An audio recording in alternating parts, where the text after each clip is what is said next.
what is Europe's reaction right now to the buildup of troops in the Persian Gulf? I mean, same as Congress, I think. They're being kept in the dark. They're extremely worried. They've seen movies before where, wars of choice are embarked upon without fully laying out the conditions for them. But there is a British angle here, too.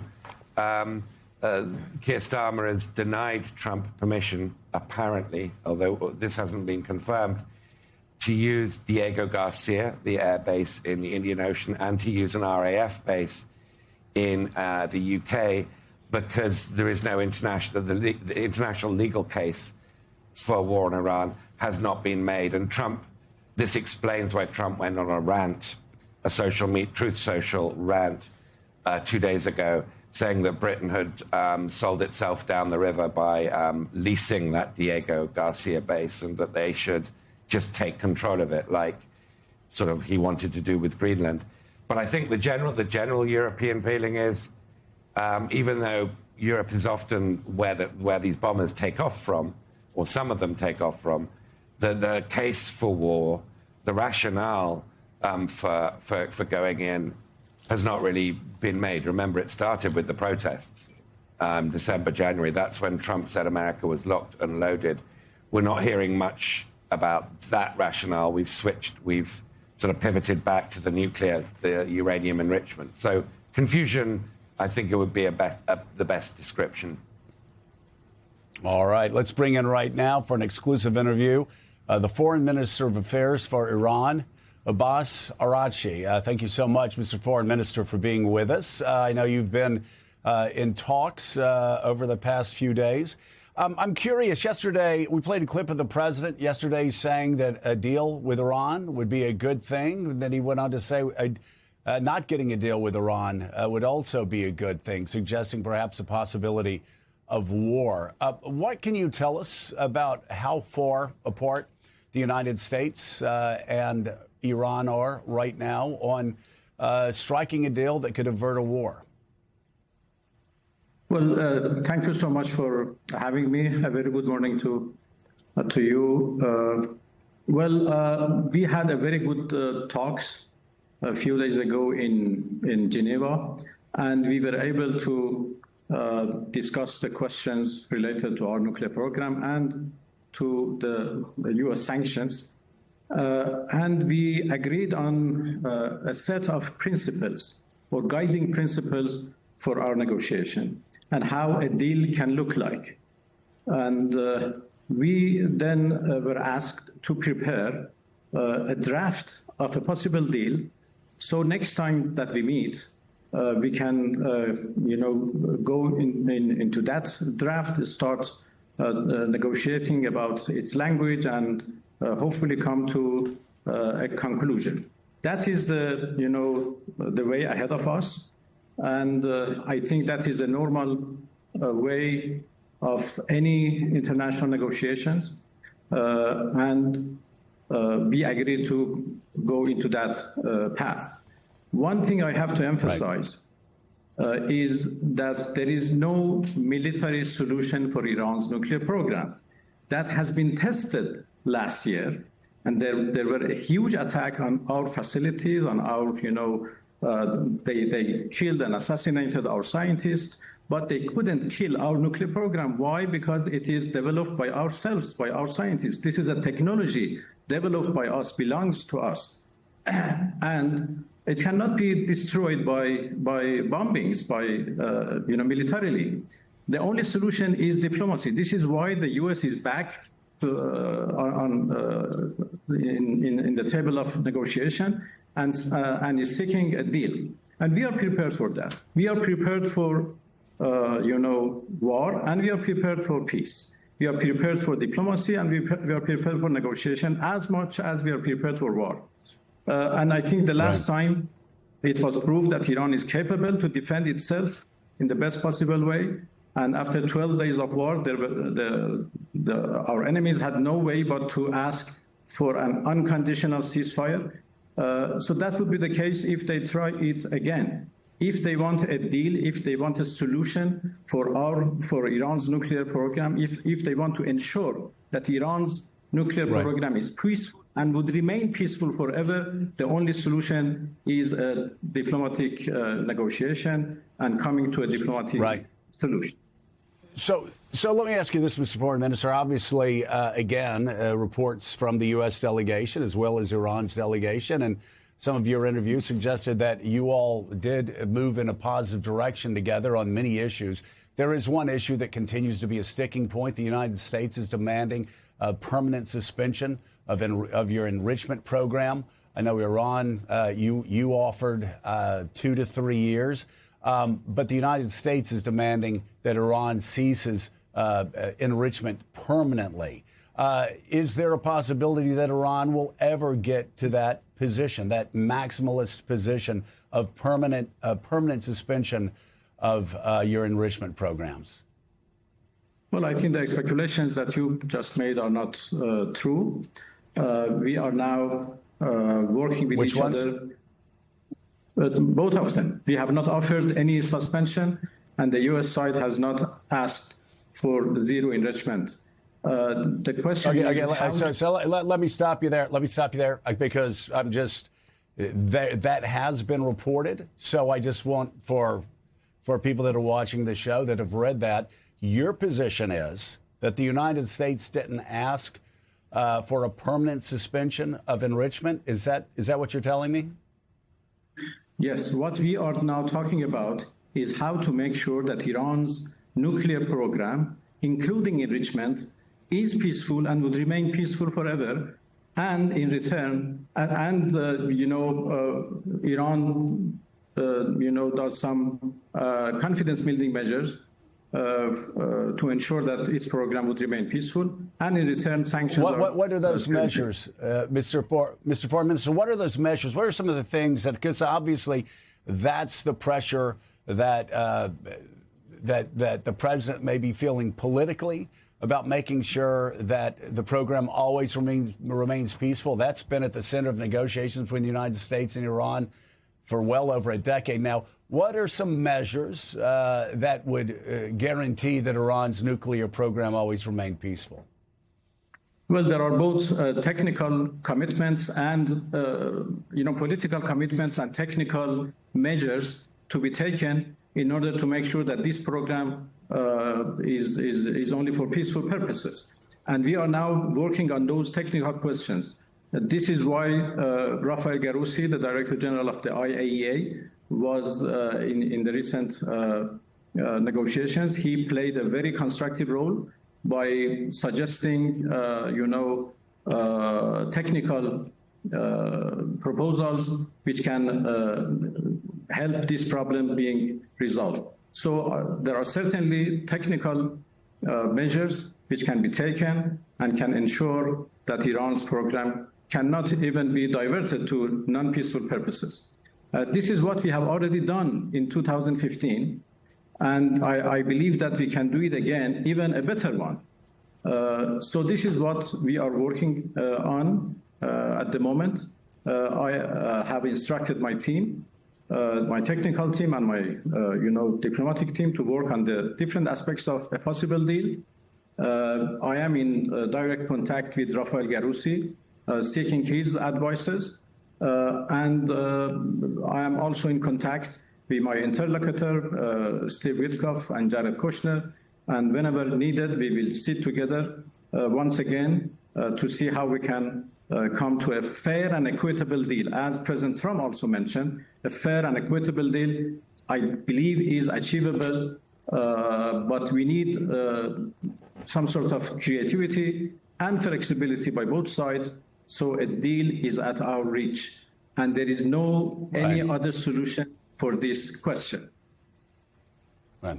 Mr. Foreign Minister, I want to ask about, there seem to be two different timelines going on here that seem to be in conflict with each other. There has been chatter, there's been a lot of speculation in the media in the United States and across the West that an attack may be coming as early as this weekend.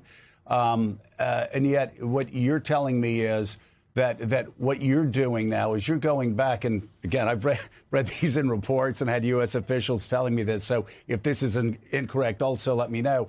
But after your meeting on Monday, you'd said you were going to go for 2 weeks and tried to put together another counter proposal to get back to Mr. Witkoff and Jared. Tell me if those timelines are correct. If the timeline for you coming back with a counteroffer is going to be in a few weeks. Well, I have to say that, first of all, there is no ultimatum. We only talk with each other how we can have a fast deal.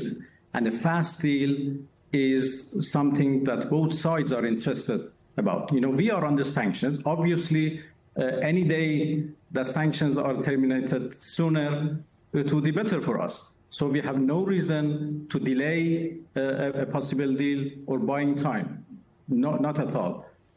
On the other side, for the U.S. side also, President Trump and his team are interested in a quick deal. So we agreed to work with each other to achieve a deal as soon as possible. The only question is how to make it a fair deal, a win-win deal, an equitable deal. And that is the difficult part of that. Obviously, both sides have their own interests and concerns. And our job is to find a solution which accommodates both sides' interests and concerns. So we are doing our job. I hope that those who are seeking war and want to drag the United States into an unnecessary and disastrous war once again, I hope they won't prevail, and let us diplomats work with each other and find a diplomatic solution, which I believe is at our reach and can be achieved in a very short period of time. What is a win-win deal as you see it, and from your discussions with Witkoff and Kushner, and as they would see it? What do you think getting to a win-win deal that could avert war would look like to Iran and the United States? You know, a win-win deal is when U.S. is absolutely confident that Iran's nuclear program is peaceful and would remain peaceful, and for Iran, sanctions are lifted. I'm not referring to military build-up around us, because that is absolutely unnecessary and unhelpful. A diplomatic solution is at our reach. We can easily achieve. And I have, I am been in this business in the past 20 years and negotiated with different parties. I know that a deal is achievable, but it should be fair and based on win-win solution. Military option would only complicate this, would only, bring about disastrous consequences, not only for us, perhaps for the whole region and for the whole international community, which is, fed up of different, escalations and wars in our region and beyond. Mr. Foreign Minister, the president early on, and David Ignatius mentioned this earlier in the program, the president early on had suggested that he was going to send the United States military to Iran if protesters were killed in the streets protesting against the Iranian government. Reports across the West and across the world suggest that as many as 30,000 Iranians have been killed while protesting against your government. I'm curious, did you all discuss the Iranians killed in those protests in your negotiations, or did it stay on the issues of enrichment? And what is the official number, according to the government of Iran, on how many protesters have been killed in the streets of Iran? Well, I have already explained what happened in my different interviews. We had protests and demonstrations in the streets of the Iranian cities from 28 December to 7 January. For 10 days, we had peaceful protests, and it was completely tolerated. Even the government started to engage with their leaders to see what is the problem and how the problems can be resolved. But for 2.5 days, 8, 9, and 10th of January, we faced something completely different. And that was a very well-planned terrorist operation led from outside. And there were, armed elements which came into the streets, in amongst the protests, and they started shooting at our police and security forces. And that 200 police officers have been killed in this, operation. They started to set fires in public buildings, in buses, and then they started, they tried to, go into the police stations, and they behaved like Daesh fighters. They have beheaded some of our police officers. They burned them alive. But so our police had no way but to, confront them. The images that now you are showing is mixed of those 10 days and 3 days. So you have to know that those 3 days are completely a different story. The number of people who were killed on those 3 days are exactly 3,117. And we have published the names of all those people. All names have been already publicized. So those who claim that the number is bigger than that, so please add only one name to the list of the names that we have already published. If they can add one more name, they are right. But the number is exactly as we said, and nobody has been able to add any names to those lists. 2,500 of which are considered by us as martyrs because they were ordinary people who were killed by the bullets of those terrorist elements. And 200 of police and security forces also are amongst them.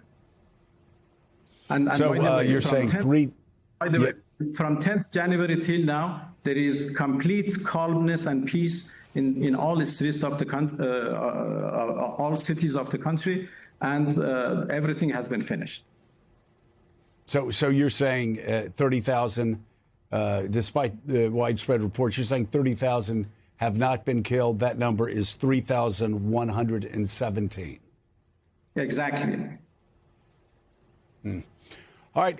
Let me ask you: what is the next step for Iran as you see the buildup? Will you get back to the U.S. negotiators more quickly on trying to figure out how to get to a deal? Or are you still on a 2-week timetable for that? Well, the next step for our armed forces is something else. I'm not dealing with that. I do my job. The next step for me is to present a draft of a possible deal to my counterparts in the U.S. I believe that in the next 2-3 days that would be ready, and after final confirmation by my superiors, that would be handed over to Steve Witkoff. And perhaps we would be in need of another session to talk about that, and then start working on that draft to hopefully come to a good conclusion. That is, the roadmap right in front of me, and I don't think it takes long. Perhaps in a matter of a week or so, we can start real serious negotiations on the text and come to a conclusion. Yeah. Obviously, since 1979, Iranians have chanted in the streets, "Death to America," burned the American flag, have considered the Americans to be their enemy. I'm curious, is it the position of the government of Iran right now that the United States is its enemy? Well, you are seeing what the United States is doing against us and the hostilities they are showing against us and the military buildup they have made around us. So what do you expect us to consider them? Obviously, that is hostility shown to us by the United States. And that has been since the beginning of but this has been going on since 1979, though, what you've been saying. So, and again, it's not a hostile question. I'm just asking for clarification because, I've grown up just as you have. I've grown up during this era. And as an American, that's what I'm heard. I'm curious, though, if we're in a position in 2026, if there is a negotiation here, if we move beyond the point where Iran considers the United States its enemy and leaders talk about death to America, are we possibly getting to a stage for the first time since 1979 where the two countries move beyond that? So let me explain. You know, in 1979, because of the revolution by the Iranian people, the U.S. lost its ally in the region, and that was Shah of Iran, who was at the service of American interests, and people saw him as a puppet in the hand of Americans. So that is why the revolution happened. You know, a dictator, corrupt family, you know, ruled the country, and they were supported by Americans because they served their interest in the Persian Gulf. Right. Americans failed to understand why the revolution happened in Iran, so they started hostility against that since day one. And this is why we are in this position. That the Iranian revolution was not against the United States at the beginning. It was against a corrupt family who governed Iran, ruled Iran in a dictatorial way. I understand the history in 1979. I understand the history pretty well since then. I'm just asking about where we are right now and where is it possible, as we move forward in these negotiations, for Iran to move to a position where they don't consider the United States their enemy? First of all, we don't consider the American states, the Americans as our enemy. We consider the American government's policies as hostile against Iran. And when those hostilities are stopped, then we can perhaps consider having a bit different kind of relations. This is why, my friend, what we did in 2015, we made a very good deal with then U.S. administration, together with 6 more countries. But unfortunately, it didn't turn into a good experience. Last year, in 2025, again we tried United States, the current administration. We engaged into negotiation, and then they attacked us right at the middle of talks, at the middle of negotiations. So, it is very unfortunate that we don't have any good experience of dealing with Americans, with American administrations. The moment that this perception is changed, the moment we can come to a good conclusion, a deal which is respected by the U.S. administration, which is respected by American people, and being implemented in good faith, I think things would start to change. So I believe that everything depends on the other side. President Trump often watches this show. He may not admit it, but he often watches this show, as do members of the Senate and the House. I'm curious, before you go, what would your message be to the president and the members of Congress? Well, the message is that previous U.S. administrations, even the current U.S. administration, have tried almost everything against us. A war, sanctions, snapback, everything. But none of them worked. If you talk with the Iranian people with the language of respect, we respond with the same language. But if they talk to us with the language of force, we would reciprocate with the same language. I think Iranians have proved to be very proud people. We only respond to the language of respect. And this is the way that they can talk to us and they would see the result. All right, Minister of Foreign Affairs for Iran, Abbas Araghchi, thank you so much for being with us. I hope to talk to you again soon. Thank you for having me. Thank you indeed.